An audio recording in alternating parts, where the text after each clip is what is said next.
49장 멍커스와 브라운노시가 마침내 만난다. 그들이 나눈 대화와 그 대화를 중단시킨 소식. 브라운노시가 전세 마차를 타고 와 자기 집 앞에 내려 현관문을 조용히 두드렸을 때는 땅거미가 막 내려앉기 시작할 무렵이었다. 문이 열리자 건장한 남자 하나가 마차에서 내려 현관 계단 한쪽에 자리를 잡고 서서며 마부석에 앉았던 또 다른 남자 하나가 역시 내려와 계단의 다른 쪽에 섰다. 브라운노시가 신호를 보내자 두 사람은 세 번째 사내를 마차에서 잡아내린 뒤 양옆을 끼인 채 재빨리 집 안으로 데리고 들어갔다. 이 사내는 멍커스였다. 그들은 계속 그렇게 아무 말 없이 계단을 걸어 올라갔고 브라운노시가 맨 앞에 서서 그들을 뒷방으로 안내했다. 마지못한 기색이 역력한 채 올라가던 멍커스는 방문 앞에서 멈춰 섰다. 두 남자는 지시를 기다리는 듯 노 신사를 바라보았다. 이 사람은 어떤 선택을 해야 할지 잘 아오. 브라운노시가 말했다. 그가 만약 머뭇거리거나 당신들 명령 없이 손가락 하나라도 움직인다면 곧바로 끌고 나가 경찰을 불러 내 이름을 대고 중죄인으로 고소하시오. 어떻게 감히 나를 두고 그런 말을 할 수 있지요? 멍커스가 물었다. 어떻게 감히 날 그렇게 하게끔 자극할 수 있지 젊은이? 브라운노시가 단호한 얼굴로 그를 마주보며 대답했다. 자네 이 집에서 달아날 만큼 제정신이 아닌가? 그를 놓아주시오. 자 젊은이, 자네가 가는 건 자네 자유네. 우리도 따라갈 자유가 있고 말이야. 하지만 내가 가장 엄숙하고 신성하게 여기는 모든 것을 걸고 경고하건대 자네가 길에 발을 내딛는 순간, 바로 그 순간 자넨 사기와 강도 혐의로 체포당할 거네. 내 결심은 확고하고 움직일 여지가 없네. 만약 자네 결심도 그러하다면 자네가 당할 모든 불행의 책임은 자네 자신한테 있네. 무슨 군한으로 이 불안당들을 시켜 날 거리에서 납치해 이리로 끌고 온 거요? 멍커스가 옆에 서 있는 두 사내를 한 사람씩 돌아보며 물었다. 내 군한으로 그랬네. 브라운노시가 대답했다. 이 사람들은 나한테서 면책권을 부여받았네. 자네 자유를 빼앗긴 것에 대해 불평했는데 자넨 이리로 따라오는 동안 자유를 되찾을 힘과 기회가 충분히 있었네. 하지만 자넨 조용히 있는 게 상책이라고 생각했던 거지. 다시 말하는데 법의 품 안에 몸을 던져 보호하고 싶으면 얼마든지 그러게. 나 역시 법에 호소할 테니 다만 돌이킬 수 없게 너무 멀리 나간 뒤에 나한테 관용을 베풀어 달라는 간청 따윈 하지 말게. 그땐 이미 다른 사람들 손에 권한이 넘어가 있을 테니까 말이야. 자네가 스스로 뛰어든 그 나락에 내가 떼밀었다고도 하지 말게. 멍커스는 당황한 기색이 역력했고 더구나 놀라기까지 한 모습이었다. 그는 망설였다. 빨리 결정하게. 브라운노시가 더없이 단호하고 차분하게 말했다. 자네가 만약 나의 공개적인 고발을 원한다면, 그래서 내가 몸서리치며 예상은 할 수 있어도 막을 도리는 없는 극한적인 법의 처벌에 자네를 맡기기를 원한다면, 다시 한번 말하는데 자넨 그 길을 알 테니 그대로 하게. 하지만 그렇지 않다면, 그래서 내 인내심에 그리고 자네가 극심한 해를 끼친 사람들의 자비심에 호소하고 싶다면 한마디도 찌끄리지 말고 저 의자에 가서 앉게. 이틀 동안 내내 자네를 기다리고 있던 의자이니까. 멍커스는 무엇라고 알아들을 수 없는 소리를 중얼거렸지만 여전히 주저했다. 신속히 결정하게. 브라운노시가 말했다. 내 말 한마디면 자네의 선택권은 영원히 사라져버릴 테니. 여전히 사내는 망설였다. 난 협상할 마음이 없네. 브라운노시가 말했다. 게다가 난 다른 사람들의 소중한 이익을 대변하고 있으므로 그럴 권리도 없네. 혹시 멍커스가 더듬거리는 혀로 물었다. 혹시 다른 중도 방안은 없나요? 없네. 멍커스는 초조한 시선으로 노 신사를 바라보았으나 그의 얼굴에서 엄중함과 결연함 이외엔 아무것도 읽어내지 못하자 방으로 걸어 들어가더니 어깨를 으쓱해 보이고는 의자에 앉았다. 밖에서 문을 잠그시오. 브라운노시가 호송원들에게 말했다. 그리고 내가 종을 울리면 들어오시오. 사내들은 시키는 대로 했고 이제 두 사람만이 남았다. 이거 참 황공하군요, 선생님. 멍커스가 모자와 망토를 벗어던지며 말했다. 우리 아버지의 가장 오랜 친구한테서 이런 대접을 받다니 말이에요. 내가 자네 부친의 가장 오랜 친구였기 때문에 그나마 이 정도인 거네, 젊은이. 브라운노시가 대꾸했다. 그러네. 행복했던 내 젊은 시절의 희망과 소원이 자네 부친 그리고 그와 한 핏줄이었던 아름다운 사람, 젊은 나이에 하늘나라로 떠나 나를 고독하고 쓸쓸한 사내로 이승에 남겨둔 바로 그 여인과 밀접하게 엮여 있었기 때문이네. 그리고 아직 소년이었던 자네 부친이 자신의 유일한 누이가 임종하던 날 아침, 그날 그녀는 내 젊은 아내가 될 예정이었지만 하늘의 뜻은 그게 아니었지. 그날 아침에 나와 함께 임종의 침상 옆에 무릎을 꿇고 앉았기 때문이네. 또한 시들어버린 내 가슴이 그때부터 그에게 연연하며 그가 범한 모든 시행착오에도 불구하고 그가 죽을 때까지 변함없는 애정을 쏟았기 때문이고, 옛 기억과 회상들이 내 가슴을 가득 채우고 심지어 자네 모습마저도 그에 대한 옛 생각들을 떠올리게 했기 때문이네. 그래, 바로 이 모든 것들 때문이네. 내가 마음이 약해져서 자네를 지금, 그래, 에드워드 리포드, 바로 지금마저 이렇게 부드럽게 다루는 것은 말이야. 그리고 그 성실을 지닌 자네의 부끄러운 행위에 대해 얼굴을 붉히는 것도 바로 그 때문이네. 내 성씨가 그것과 무슨 상관이죠? 멍크스는 상대방의 소용돌이 치는 감정을 반은 침묵으로 그리고 반은 완고한 표정으로 놀라워하며 바라보다가 말했다. 그 성씨가 나한테 무슨 가치가 있다고 그러는 거죠? 아무 가치도 없겠지. 브라운로 씨가 대답했다. 자네한테는 아무 가치도 없는 것이겠지. 하지만 그건 바로 그녀의 성씨였어. 그리고 오랜 세월이 지난 지금도 여전히 나에겐 비록 늙은이가 되었지만 짜릿한 흥분을 불러일으키는 이름이야. 낯선 사람이 입에 올리는 것만 듣고도 감동했던 지난날처럼 말이야. 난 자네가 이름을 바꾼 것을 정말 아주 다행스럽게 여기네. 참으로 감격스러운 얘기군요. 멍커스가 설명입니다. 그의 가명을 그대로 사용하자면 멍커스가 오랜 침묵 끝에 말했는데 그동안 그는 뿌루퉁하고 반항적으로 몸을 앞뒤로 획획 움직여 대했고 브라운로 씨는 손으로 얼굴을 가린 채 앉아 있었다. 그런데 나한테 뭘 원하는 거요? 자네에겐 동생이 하나 있지. 브라운로 씨가 정신을 차리고 말했다. 그리해서 내가 자네 뒤로 다가가 귀에다 그 이름을 속삭이는 것만으로도 깜짝 놀라서 경계하며 여기까지 순순히 따라오게 만든 그 동생 말이야. 난 동생 같은 건 없어요. 멍커스가 대답했다. 내가 외아들이란 건 당신도 잘 알잖아요. 왜 나한테 동생 이야기를 하는 거죠? 나만큼이나 당신도 잘 알고 있잖아요. 난 알지만 자네 모를 수도 있는 걸 내가 말해줄 테니 잘 듣게. 브라운로 씨가 말했다. 자네 곧 내 이야기에 관심을 갖게 될 걸세. 나는 자네가 가문의 자존심과 가장 천박하고 편협한 야망에 의해 어린 소년에 불과한 자네의 불쌍한 부친에게 강요된 불행한 결혼의 유일한 하지만 지극히 부자연스러운 소산이라는 사실을 잘 알고 있네. 험한 말은 듣기 거북한데 과한 누시죠? 멍커스가 조롱하듯이 웃으며 끼어들었다. 알고 계신 사실만으로도 내겐 충분합니다. 하지만 나는 또한 잘못 맺어진 그 결합이 낳은 비참함과 장기간 서서히 이어진 고통과 고뇌도 잘 안다네. 노신사는 말을 계속 이었다. 나는 그 불행한 부부가 제각기 무거운 쇠사슬을 질질 끌며 두 사람 모두에게 지옥이나 다름없는 세상을 얼마나 힘겹고 피곤하게 살아갔는지도 잘 아네. 냉담하고 의례적인 태도가 어떻게 노골적인 비아냥거림으로 변했는지, 무관심이 어떻게 싫은 감정으로 바뀌었는지, 그 싫은 감정이 어떻게 혐오감으로, 그리고 다시 혐오감이 어떻게 정오심으로 바뀌었는지도 잘 알고 있네. 두 사람은 마침내 철거덕거리는 쇠사슬의 굴레를 둘로 비틀어 쪼개고 오직 죽음만이 그 연결고리를 끊어버릴 수 있는 원한의 파편을 지닌 채 서로 멀리 떨어진 곳으로 숨었네. 그리고는 새로운 사람들과 어울리며 자신들이 취할 수 있는 가장 쾌활한 표정으로 원한의 파편을 감추고자 했네. 자네 어머니는 그 일에 성공했지. 그래서 곧 모든 걸 잊어버렸네. 하지만 자네 부친의 가슴 속에서 그것은 여러 해 동안 녹슬고 부식되며 그대로 남아있었다네. 그래요. 두 사람은 헤어졌어요.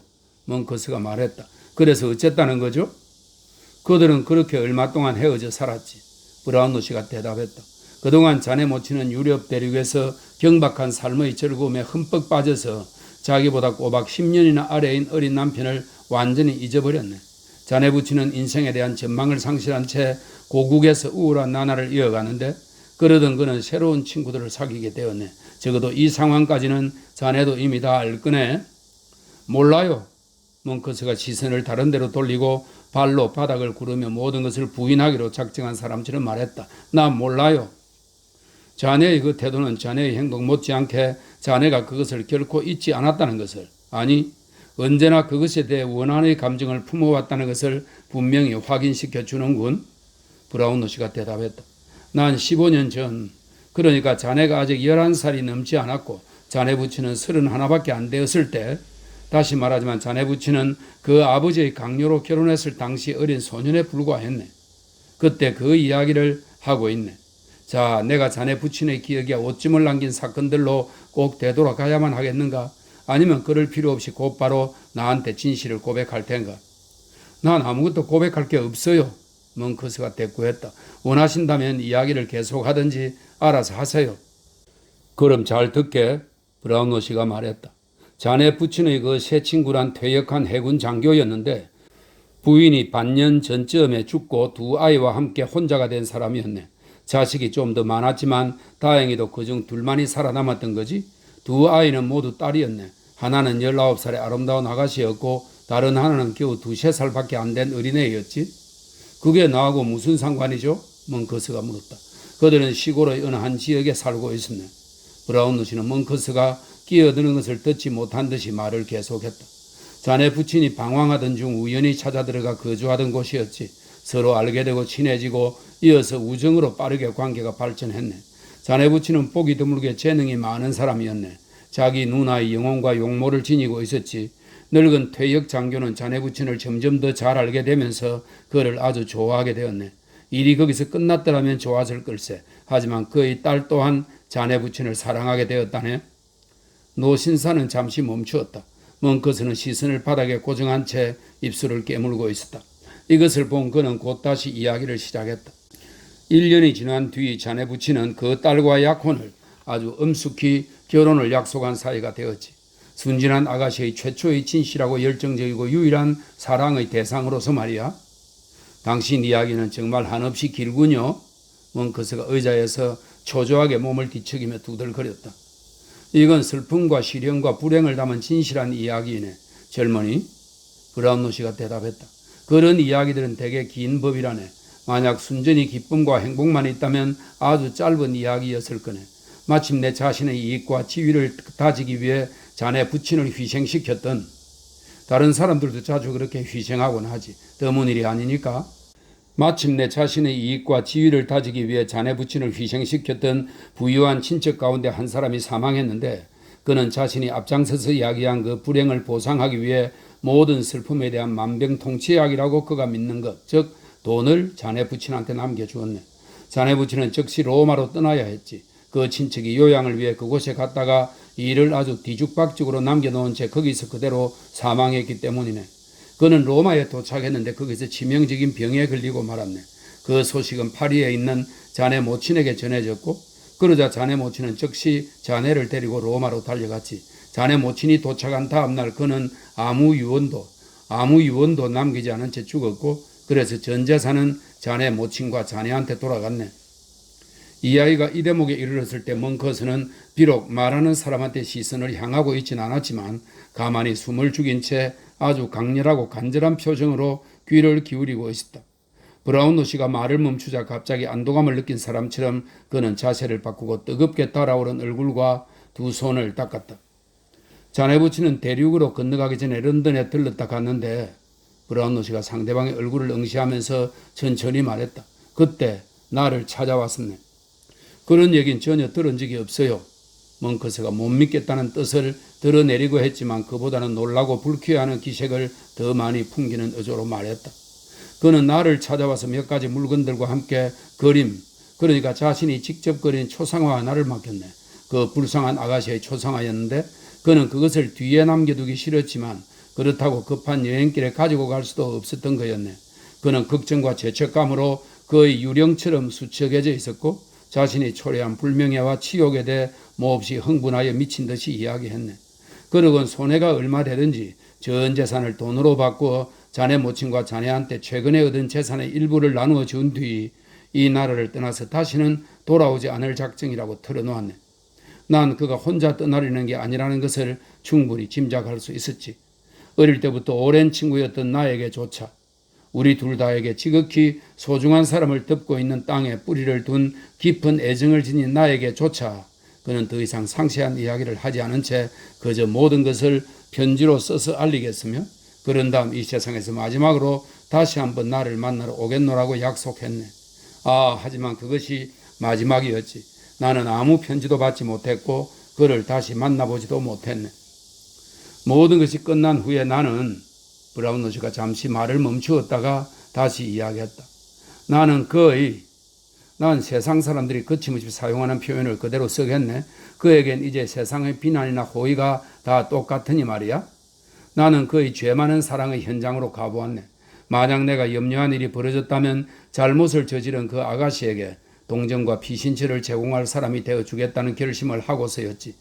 그 가족은 일주일 전에 그곳을 떠나고 없었네. 그들은 미지불 상태이던 몇 가지 자잘한 채무를 확인해서 모두 갚고는 밤사이에 떠났다는 거였네. 왜 그랬는지 어디로 갔는지 아무도 모르게 말이야. 멍크스는 좀 더 자유롭게 숨을 내쉬었고 의기양양한 미소를 지으며 주위를 둘러보았다. 자네 동생이 브라운노시가 상대방의 의자에 좀 더 가까이 다가서며 말했다.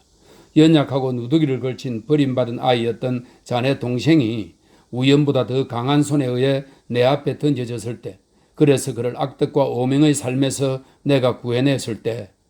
뭐라고요? 멍크스가 소리쳤다. 내가 구했다고 했네. 브라운노시가 말했다. 자네가 곧 내 이야기에 관심을 갖게 될 거라고 내가 말하지 않았는가? 내가 그 애를 구했다고 말했네. 자네의 교활한 동료가 내 이름을 밝히지 않은 모양이군. 자네가 내 이름을 전혀 모를 거라고 생각했을 텐데 말이야. 어쨌든 내가 그 애를 구해서 그 애가 내 집에 누워 병에서 회복하고 있을 때 아까 말한 그 그림과 그 애가 몹시 닮아서 나는 아주 깜짝 놀랐네. 더럽고 비참한 모습을 한 그 애를 맨 처음 보았을 때도 그의 얼굴의 어렴풋한 표정은 마치 어떤 옛 친구의 모습이 생생한 꿈속에서 퍼뜩 스쳐 지나간 것 같은 느낌을 주었었네. 내가 그 애의 과거 이야기를 알기 전에 그 애가 유괴되어 사라졌다는 것은 자네한테 이야기할 필요가 없겠지.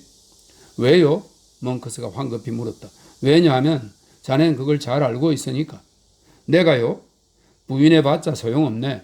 브라운노시가 대답했다. 내가 그 이상 더 많은 걸 알고 있다는 걸 자네한테 보여주겠네. 당신은 나한테 불리한 증거를 아무것도 대지 못할 거요? 멍크스가 더듬거리며 말했다. 어디 증거를 댈 테면 대봐요. 글쎄, 그건 두고 보세. 노 신사는 날카로운 시선을 던지며 대답했다. 난 그 애를 잃어버렸고 온갖 노력을 다했지만 다시 찾을 수 없었네. 자네 모친은 죽었으니 그 수수께끼를 풀 수 있는 사람이 있다면 오직 자네뿐이라는 걸 난 알았네.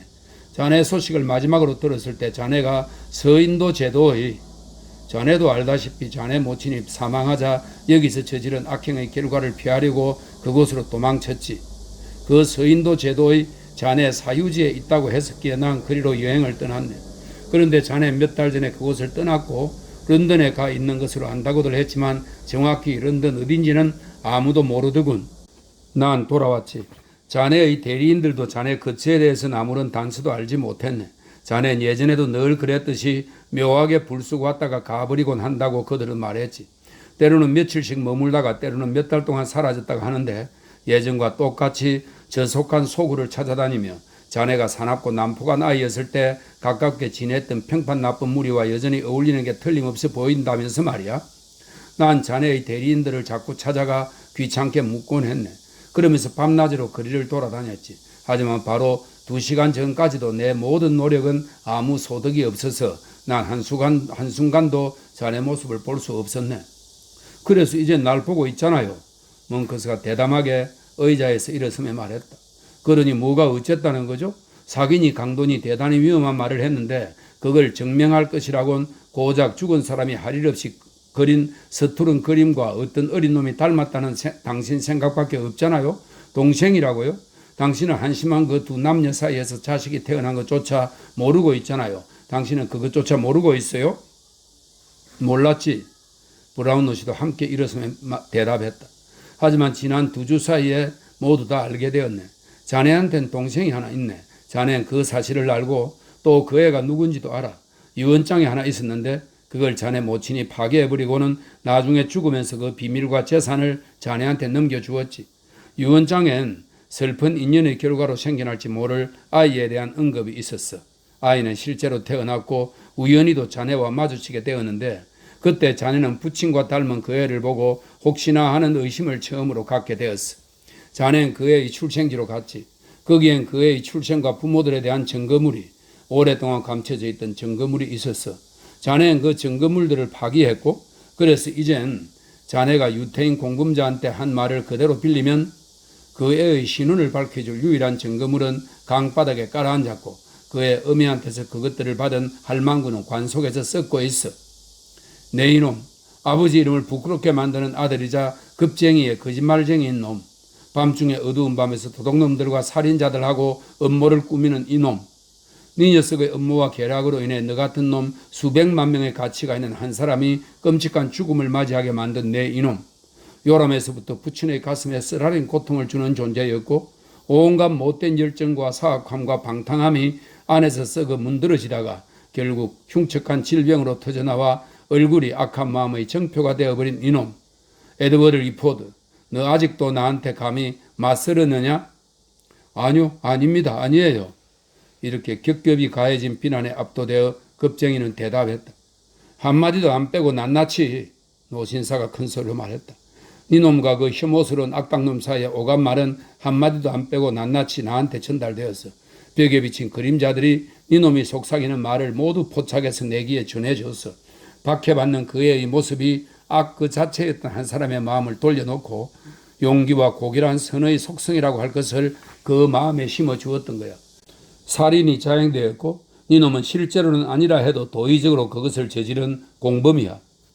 아니에요, 아니에요. 멍커스가 끼어들어 말했다.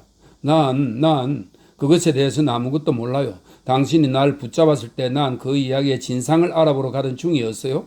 난 그 사건이 난 원인을 몰랐어요. 그냥 흔한 말다툼의 결과인 줄 알았다고요? 자네의 비밀을 일부 폭로한 것이 사건의 발단이었어. 브라운로 씨가 대답했다. 자, 모든 걸 다 털어놓겠느냐? 네, 그러겠습니다. 모든 진실을 밝히는 진술서에 서명하고 그것을 정인들 앞에서 재차 확인하겠느냐? 그것도 약속합니다. 그 문서를 작성할 때까지 여기에 조용히 머물다 내가 가장 적절하다고 여기는 곳으로 함께 가서 그것이 사실임을 증언하겠는가? 꼭 그래야 한다고 고집하신다면 그것도 하겠습니다. 멍커스가 대답했다. 자네가 해야 할 일은 그것 말고도 더 있어. 브라운로 씨가 말했다. 자네는 순수하고 죄 없는 아이에게 보상을 해줘야 해. 비록 떳떳지 못하고 지극히 불행한 사랑의 소산이라 할지라도 그 애는 바로 그런 아이니까 말이야. 자네는 유언장의 조항들을 잊지 않았을 거야. 자네 동생과 관련된 모든 조항을 그대로 실행에 옮기게. 그런 다음엔 어디든 가고 싶은 대로 가게. 이 세상에서 자네는 더 이상 만날 필요가 없는 사람이니까. 멍커스는 이 제안에 대해 그리고 그것을 피할 가능성에 대해 어마어마하고 사악한 표정으로 곰곰이 생각하며 방안을 오락가락했다. 한편으로는 두려움에 다른 한편으로는 정오감에 사로잡혀 갈등하는 모습이었다. 그때 잠가 나왔던 방문이 급하게 열리더니 한 신사 로스번 씨가 격한 흥분 상태로 방에 들어왔다.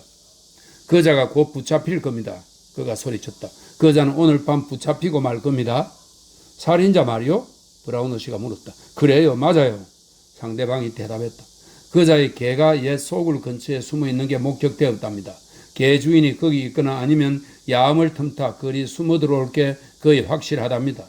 비밀 정보원들이 사방으로 돌아다니며 탐문하고 있습니다. 그자를 체포하는 임무를 맡은 사람들과 얘기해 봤는데 그가 도망치는 건 불가능하답니다. 당국에서는 오늘 밤 100파운드의 현상금을 내 그렇습니다. 내가 50파운드를 더 내겠소. 브라운로 씨가 말했다. 내가 현장에 가게 되면 그 자리에서 내 입으로 그걸 공언하겠소. 메일리 씨는 어디 있습니까? 해리 말이요. 여기 있는 선생의 친구가 선생과 함께 마차에 안전하게 타는 것을 보자마자 그는 이 소식을 들은 곳으로 급히 갔습니다. 의사가 대답했다. 그리고 말에 올라 서로 약속해둔 외곽의 어느 지점에서 첫 번째 추격대와 합류하기 위해 달려갔습니다. 페이기는요? 브라운로 씨가 말했다. 그는 어떻게 되었습니까? 내가 마지막으로 소식을 들었을 때는 아직 안 붙잡혔다고 했습니다만 그는 곧 잡히든지 아니면 지금쯤 잡혔든지 할 겁니다. 그를 잡는 건 확실하다고 했으니까요. 자네 마음을 정했나? 브라운로 씨가 낮은 목소리로 멍커스에게 물었다. 예, 그가 대답했다. 당신은 내 비밀을 지켜줄 거지요? 그러겠네. 내가 돌아올 때까지 여기 그대로 있게. 그것이 자네의 안전을 기대할 수 있는 유일한 방책이야. 의사와 브라운로 씨가 방에서 나가고 문이 다시 잠겼다. 어떻게 되겠습니까? 의사가 속삭이는 말로 물었다. 내가 기대할 만한 건 모두 아니 그 이상을 얻어냈습니다. 그 불쌍한 여자가 알려준 정보와 내가 이미 알고 있던 사실들 그리고 우리의 훌륭한 친구가 현장에서 조사한 내용을 모두 합쳐서 그가 빠져나갈 구멍을 하나도 남겨두지 않았고 이를 통해 악행의 전모를 햇빛이 비친 것처럼 명명백백하게 다 밝혀냈습니다. 모레 저녁 7시에 만나기로 약속을 정하는 편지를 보내주십시오. 우린 그 몇 시간 전에 도착하겠지만 휴식이 좀 필요할 겁니다. 특히 아가씨는 선생이나 내가 지금 당장 예상하는 것보다 훨씬 더 단단히 마음을 먹어야 할지도 모릅니다. 그건 그렇고 지금 난 살해당한 그 불쌍한 여자의 복수를 하고 싶어 피가 끓고 있습니다. 그들이 어느 쪽으로 갔습니까? 경찰서로 곧장 마차를 몰고 가면 시간 내에 도착할 겁니다. 노수번 씨가 대답했다. 난 여기에 남아있겠습니다. 두 신사는 걷잡을 수 없는 뜨거운 흥분에 사로잡혀 급히 작별 인사를 하고 헤어졌다. 50장 추격과 도망. 로드하이드 교회에 인접한 템스강 근처의 한 지역에 더럽기 짝이 없는 건물들이 강둑에 쭉 늘어서 있고 강 위에 뜬 배들도 석탄 운반선의 먼지와 빽빽이 들어선 지붕 낮은 집들이 뿜어내는 연기로 더없이 시커먼 그곳에 런던 주민 대부분에게 이름조차 전혀 알려지지 않은 런던의 숨은 여러 구역들 중 가장 불길하고 괴상하고 기이한 곳이 있었다. 이곳에 이르려면 방문객은 답답하고 비좁고 진흙투성이인 거리들을 강변 사람들 가운데 가장 거칠고 가난한 자들이 모여 살면서 생업인 듯한 거래를 하느라 교통 혼잡을 야기하는 미로 같은 거리들을 헤치고 지나가야만 한다.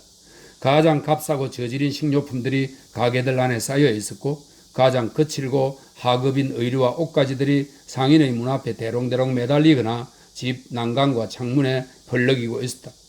일거리가 없는 최하층 계급 노동자들, 배 바닥짐 적재 일꾼들, 석탄 운반 인부들, 뻔뻔하게 활개치는 여인네들, 누더기를 걸친 아이들, 그리고 강가의 잡스러운 인간 쓰레기들을 밀치면서 힘들게 앞으로 나아가다 보면 방문객은 오른쪽 왼쪽으로 뻗어있는 비좁은 골목의 불쾌한 광경과 냄새들의 공격을 받고 길 모퉁이마다 첩첩이 솟은 창고들로부터 물건을 산더미처럼 싣고 나오는 육중한 집마차들의 덜컹대는 소리에 귀가 먹먹해진다.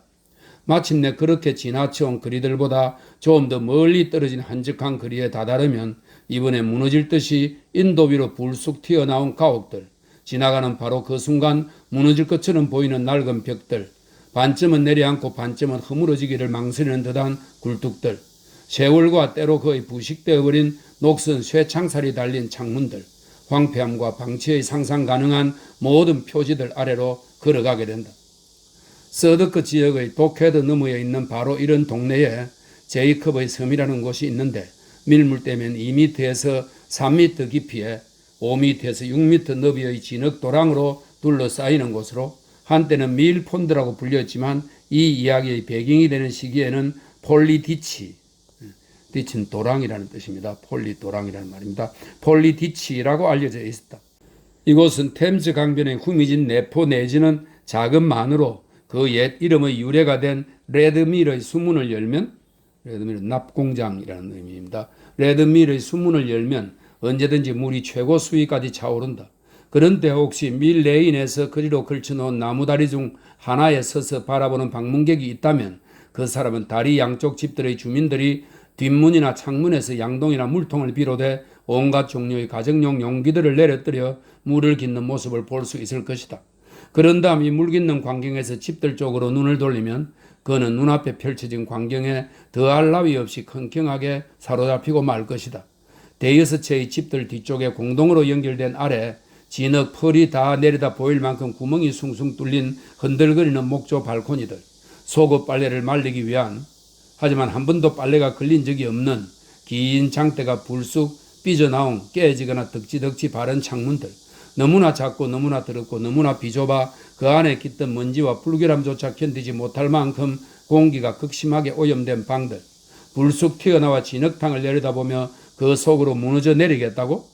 실제로 그렇게 무너져 내린 곳도 몇몇 있는 그런 협박하는 듯한 목조 방들, 더러운 때로 뒤덮인 벽들과 썩어 들어가는 토대들, 온갖 역겨운 가난의 외양들, 더러움과 부패와 쓰레기의 온갖 혐오스러운 표시들, 이 모든 것들이 폴리디치의 뚝을 장식하고 있었다.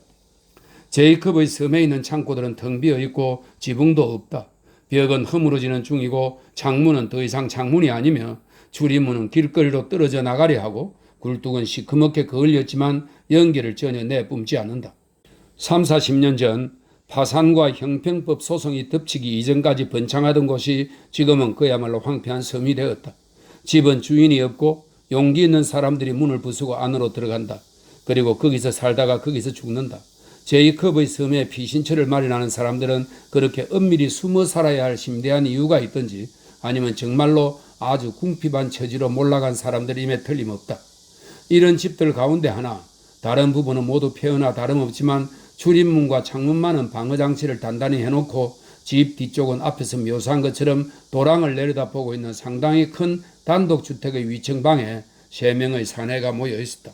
그들은 이따금씩 당혹감과 기대감이 섞인 표정으로 서로를 바라보면서 깊고 우울한 침묵에 빠진 채 한참 동안 가만히 앉아 있었다. 이들 중 하나는 토비 크래킷이었고 다른 하나는 치틀링 씨였다. 세 번째 사람은 나이 50의 강도로 과거의 어느 난투극에서 그랬는지 코가 푹 주저앉다시피 했고 얼굴에도 원인이 같은 것으로 추정되는 흉측한 흉터가 하나 있었다. 이 사내는 몰래 귀국한 유형수로 이름이 켑스였다.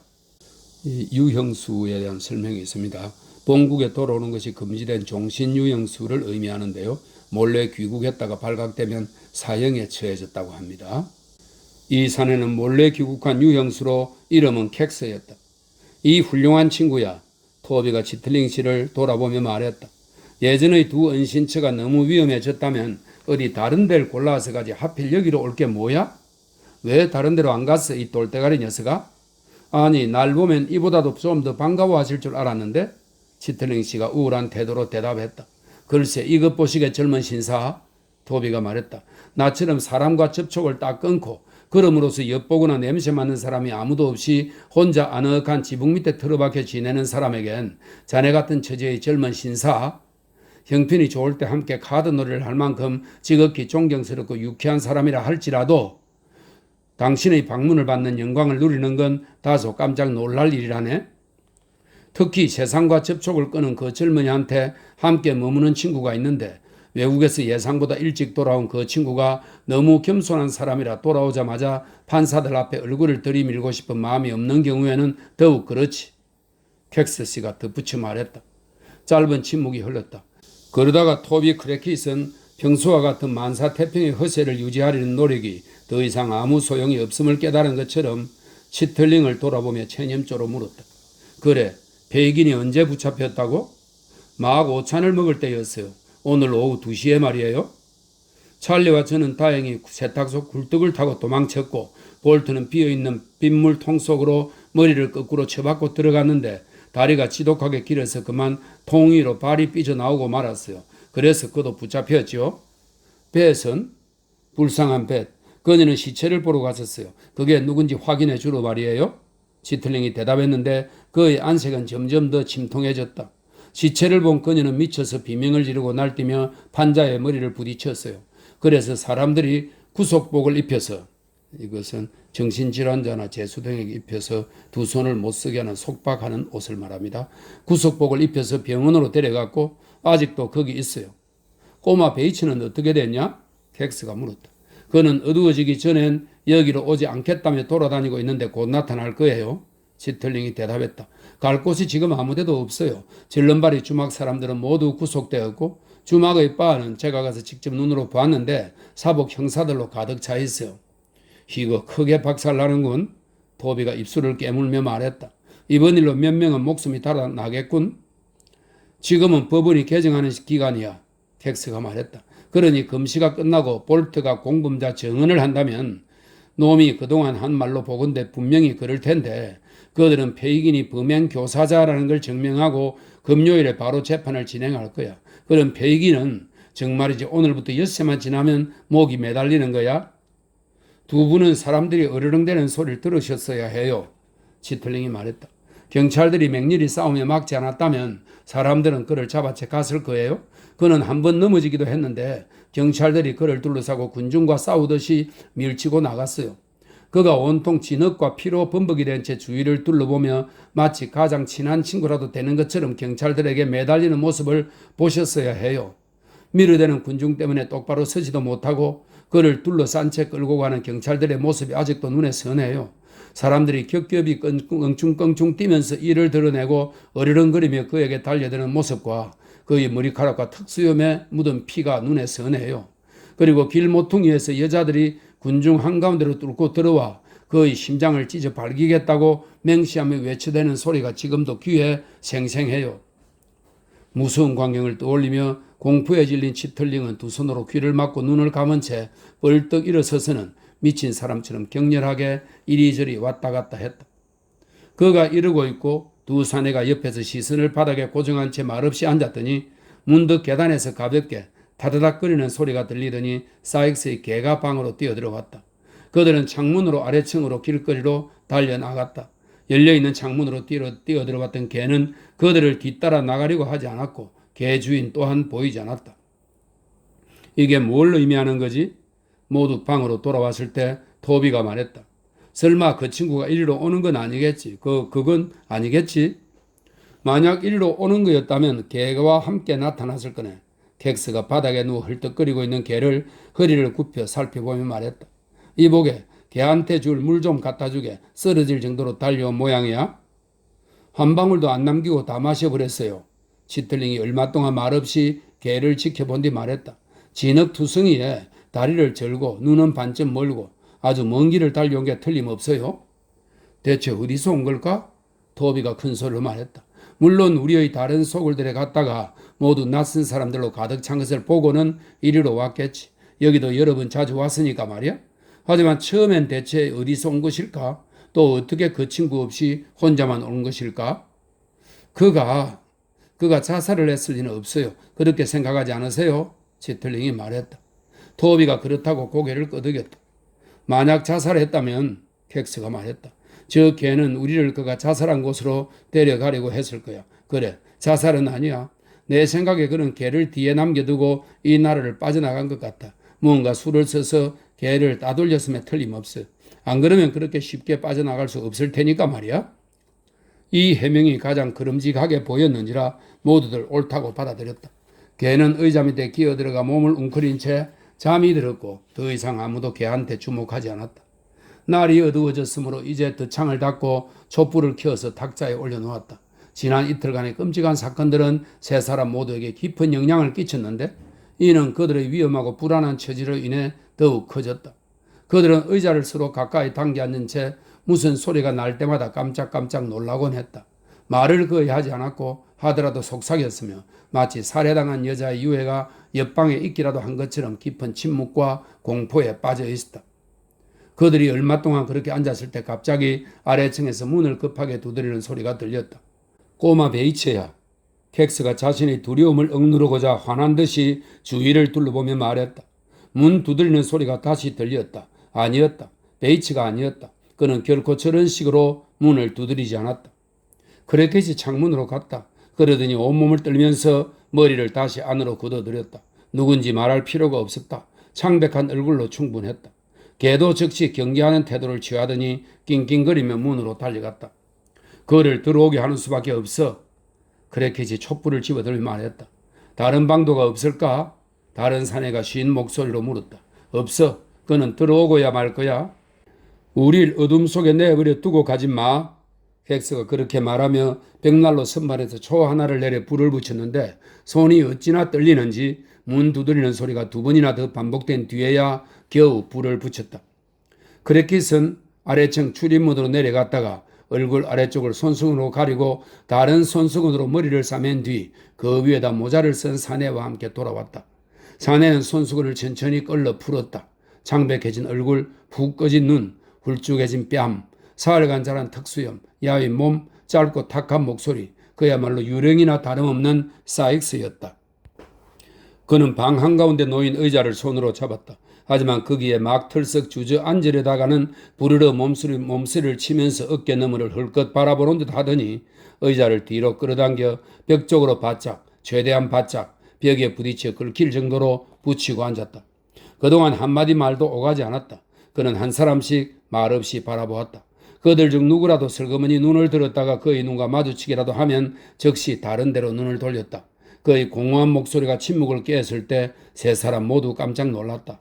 마치 그의 말소리를 과거에 한 번도 들어본 적이 없는 것 같은 표정이었다. 저 개가 어떻게 여기 와 있는 거야? 그가 물었다. 혼자 찾아왔어. 3시간 전에. 오늘 저녁 신문에 페이긴이 잡혔다고 났던데 그게 사실이야 거짓이야? 사실이래. 다시 침묵이 흘렀다. 야, 이 망할 놈들아. 사이스가 손으로 이마를 훔치며 말했다. 나한테 할 말이 아무것도 없냐? 그들은 한 차례 불편하게 몸을 뒤척였지만 아무도 말은 하지 않았다. 야, 너 이 집 주인놈. 사익스가 크래키에게로 얼굴을 돌리며 말했다. 너 날 팔아넘길 작정이냐? 아니면 이번 사냥이 끝날 때까지 여기 숨어있게 해줄 거냐? 자네 생각에 안전한 것 같으면 여기 머물러도 좋네. 질문을 받은 크래킷이 약간 망설이다가 대답했다. 사익스는 실제로 고개를 돌리기보다는 고개를 돌리려고 애쓰는 듯 마는 듯 하며 뒤쪽 벽을 천천히 올려다 보았다. 그러고 말했다. 그건 매장되었나? 시체 말이야? 그들은 고개를 가로저었다. 왜 묻지 않은 거야? 그는 대꾸하면서 아까처럼 헐끗 뒤를 돌아보았다. 뭐 때문에 그렇게 보기 흉한 걸 땅 위에다 두고 놔두냐 말이야. 저거 누구지 문을 두드리는 건? 크래킷이 아무것도 두려워할 것 없다고 손짓하며 방에서 나갔다. 그리고 금세 찰리 베이츠를 데리고 돌아왔다. 사익스가 문 반대편에 앉았기 때문에 소녀는 방에 들어오자마자 사익스의 형상과 마주쳤다. 토비, 사익스가 그에게 눈을 돌렸을 때 소녀는 뒤로 물러서며 말했다. 왜 아래층에서 이 사실을 말하지 않았어? 그동안 그를 움츠리며 피하는 세 사람에게서 무언가 몹시 소름 끼치는 느낌을 받았던 비참한 사내는 어린 친구의 비위라도 기꺼이 맞춰주고 싶은 심정이었다. 그래서 그는 고개를 끄덕이며 소년과 악수하려는 듯한 동작을 취했다. 난 어디 다른 방으로 가겠어. 소년은 한층 더 뒤로 물러서며 말했다. 찰리, 사이스가 앞으로 다가서며 말했다. 너 날 몰라보는 거냐? 나한테 가까이 오지 마.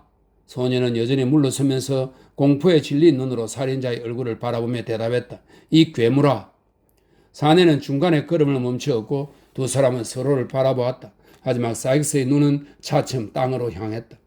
당신들 세 사람 내 증인이 되어줘.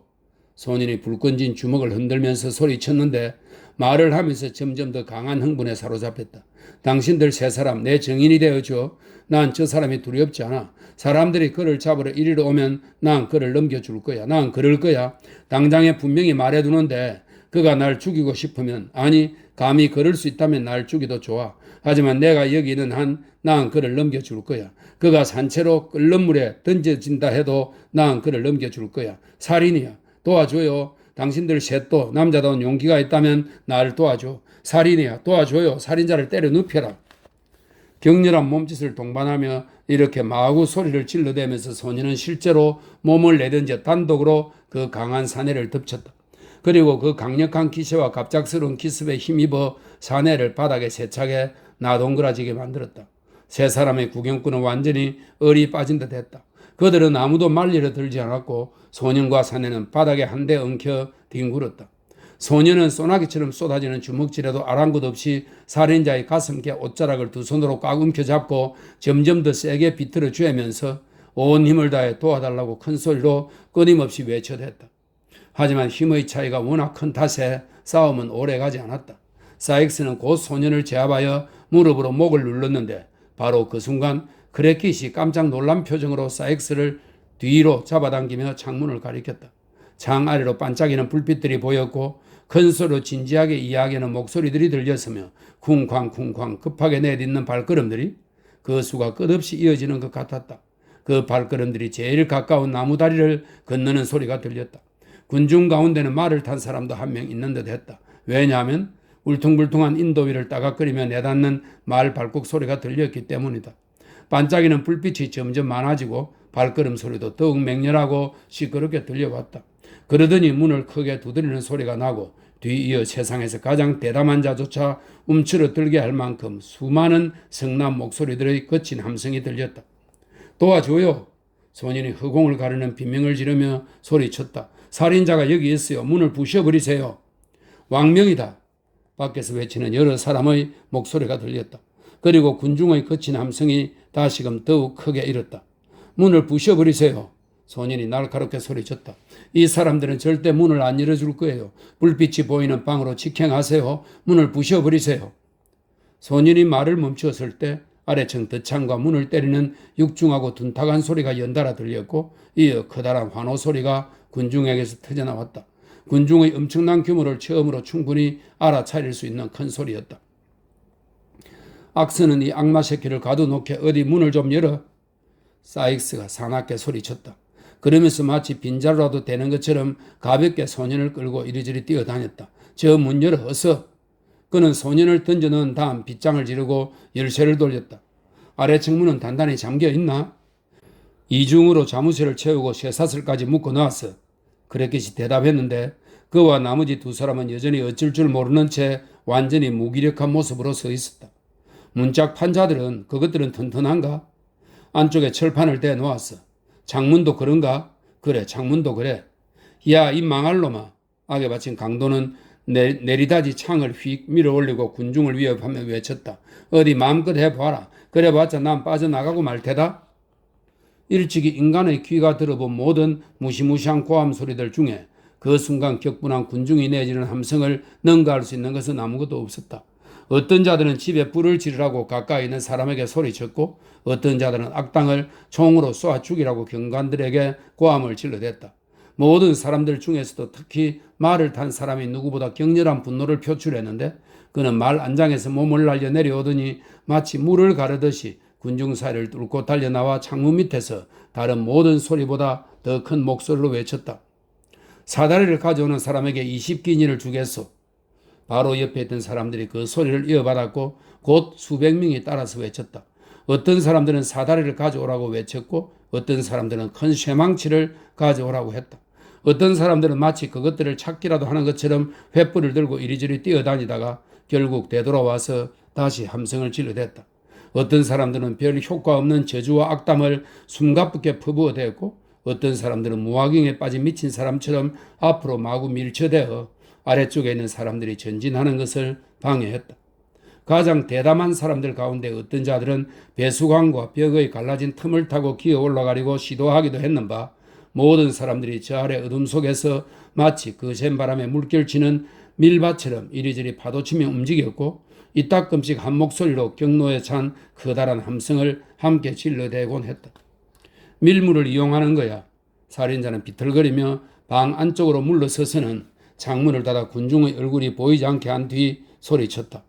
아까 내가 올라올 때 밀물이었어. 밧줄을 하나 줘. 긴 밧줄로 말이야. 놈들은 모두 앞쪽에 있어. 폴리 뒤치로 뛰어내리면 그쪽으로 빠져나갈 수 있을 거야. 밧줄을 어서 달란 말이야. 너희 세 놈까지 마저 확 죽이고 자살해 버리기 전에. 공포에 질린 세 사람은 그런 물건들을 보관해 둔 것을 가리켰다. 살인자는 급히 가장 길고 튼튼한 밧줄을 고른 뒤 집 꼭대기로 서둘러 올라갔다. 집 뒤쪽 창문들은 소년이 갇혀있는 방의 자그마한 들창을 제외하고는 모두 오래전에 벽돌로 막아놓았는데 그 들창조차도 소년의 몸이 빠져나갈 수 없을 만큼 아주 작았다. 하지만 소년은 이 작은 틈으로 밖에 있는 사람들에게 집 뒤편을 감시하라고 쉬지 않고 계속 소리를 질러댔다. 그래서 살인자가 마침내 지붕에 있는 문을 통해 꼭대기로 나왔을 때 누군가가 커다랗게 외쳐 그 사실을 집 앞에 있는 사람들에게 알렸고 사람들은 즉시 집을 돌아 서로서로를 밀치며 끊임없이 밀려오는 물결처럼 몰려들기 시작했다. 살인자는 문을 막으려고 일부러 들고 늘판지로 문을 아주 단단히 받쳐 안에서는 문을 열기가 굉장히 어렵게 만든 다음 기와 위를 살금살금 끼어서 지붕의 나지막한 난간 너머를 내려다 보았다. 물은 이미 빠져나갔고 도랑은 진흙바닥을 드러내고 있었다. 이 짧은 몇몇 순간 동안 군중은 그의 움직임을 지켜보면서 의도가 무엇인지 의아해하며 숨을 죽였다. 하지만 곧 그의 의도를 알아차림과 동시에 그 의도가 좌절되었다는 것을 깨달은 군중은 성리감에 찬 저주의 함성을 계속 질렀으니 그에 비하면 이전의 모든 외침은 속삭이며 지나지 않았다. 함성은 계속 반복되었다. 너무 멀리 떨어져서 함성의 의미를 몰랐던 사람들조차 소리를 이어받아 외쳐대었고 그래서 함성은 울려 퍼지고 또 울려 퍼졌다. 마치 도시 전체의 주민이 모두 쏟아져 나와 그를 저주하는 것 같았다. 사람들은 집 안쪽으로부터 계속해서 밀려왔다. 밀려오고 또 밀려오고 성난 얼굴들의 강력한 물결이 몸부림치며 계속해서 밀려왔으며 여기저기 눈부신 횃불이 그들을 환히 비춰 얼굴에 서린 모든 분노와 격정을 그대로 드러내 보였다. 도랑 반대편에 있는 집들도 벌써 군중으로 가득했다. 내리다지 창들은 위로 들어 올려지거나 아예 통째로 뜯겨서 나갔다. 창문마다 사람들의 얼굴이 빽빽이 청을 이루었고 지붕 꼭대기마다 사람들이 무리를 지어 다닥다닥 들러붙어 있었다. 작은 나무다리들도 세 개가 눈에 보였는데 모두 그 위에 선 군중의 무게로 휘어 있었다. 하지만 인파는 여전히 어디든 소리 지를 만한 틈새나 구멍을 찾아서 단 한순간이라도 악당의 모습을 보기 위해 계속해서 쏟아져 왔다. 놈은 이제 꼼짝없이 잡혀서 제일 가까운 다리에 있는 한 사람이 소리쳤다. 만세! 군중은 모자를 벗어 위로 던져 올렸다. 그리고 다시 소리 높여 함성을 질렀다. 저놈을 생포하는 사람한테 50파운드를 주겠소. 같은 곳에서 한 노신사가 소리쳤다. 그 사람이 돈을 받으러 올 때까지 여기서 기다리겠소. 또다시 함성이 울려 퍼졌다. 그 순간 문이 마침내 부서지며 열렸고 맨 처음에 사다리를 가져오라고 했던 사람이 방으로 올라갔다는 말이 군중 사이에 퍼졌다. 이 소식이 입에서 입으로 전해졌을 때 인파는 급격히 방향을 바꾸었다. 장문에 있던 사람들은 다리 위에 있는 사람들이 되돌아 몰려가는 것을 보고 그 자리를 떠나서 거리로 달려나갔다. 그러곤 아까 버려두고 온 장소로 다시 혼란스럽게 떼지어 돌아가는 군중에 합류했다. 모든 사람들이 옆 사람과 서로 밀치고 다투었으며 저마다 경관이 범인을 데리고 나오는 것을 보기 위해 안달이 나서 문 가까이 가리고 숨을 헐떡이며 달려들었다. 질식할 정도로 사람들한테 눌리거나 뒤죽박죽인 와중에 쓰러져서 발에 짓밟히는 사람들의 비명과 외침 소리는 끔찍했다. 좁은 길은 완전히 막혀버렸다.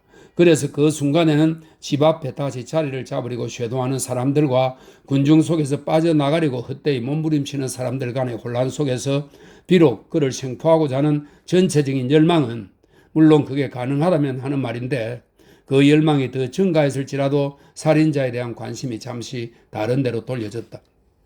살인자는 군중의 광포함과 탈출의 불가능성에 완전히 압도되어 주저앉아 움츠리고 있었다. 하지만 이렇게 갑작스럽게 일어난 변화를 그 변화만큼이나 재빨리 알아차리고는 벌떡 일어섰다.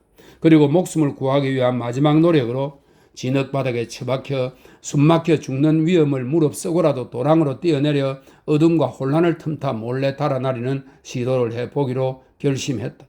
새로운 힘과 활기를 내는 한편 집에서 나는 소리로 군중이 정말로 집안에 진입했음을 알고 자극을 받은 그는 연통들이 한데 모여있는 굴뚝 기둥에 발을 대고 밧줄의 한쪽 끝을 거기에 단단히 묶은 다음 다른 쪽 끝으로 손과 이빨을 이용해 순식간에 튼튼한 올가미를 만들었다.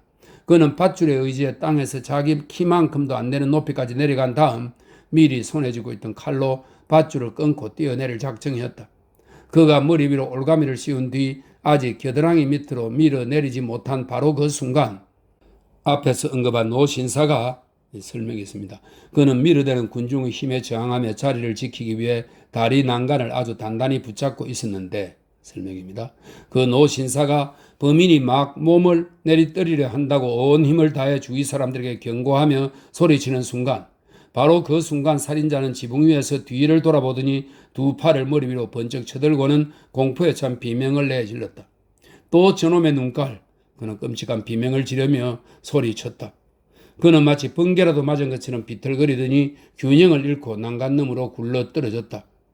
올가미가 그의 목에 그대로 걸려 있었다. 그것은 그의 몸무게로 인해 활 시위처럼 팽팽하게 쏜찰같이 빠르게 쥐어들었다. 그는 12m 정도 떨어졌다. 밧줄이 급격히 당겨지며 멈추었고 팔다리에 한 차례 끔찍한 경련이 일어났다. 그는 날을 펼친 칼을 뻣뻣해진 손에 움켜쥔 채 허공에 매달려 있었다. 낡은 굴뚝기둥은 그 충격으로 부르르 진동을 일으켰으나 의연히 버텨냈다. 살인자는 숨이 끊어진 채 벽에 부딪히며 흔들거렸다. 그리고 소년이 시야를 가리는 대롱거리는 시체를 옆으로 밀치며 사람들한테 제발 어서 와서 좀 꺼내달라고 소리쳤다. 그때까지 어딘가에 숨어있던 개 한 마리가 어물하게 울부짖으며 난간 위로 왔다 갔다 내달리더니 몸을 바로잡고 펄쩍 뛸 준비를 한 다음 죽은 자의 어깨를 향해 뛰어내렸다. 개는 목표를 벗어나 완전히 거꾸로 뒤집혀진 채 또랑으로 곤두박질 쳤다. 그리고 머리를 돌에 부딪혀 뇌가 박살나며 쏟아졌다.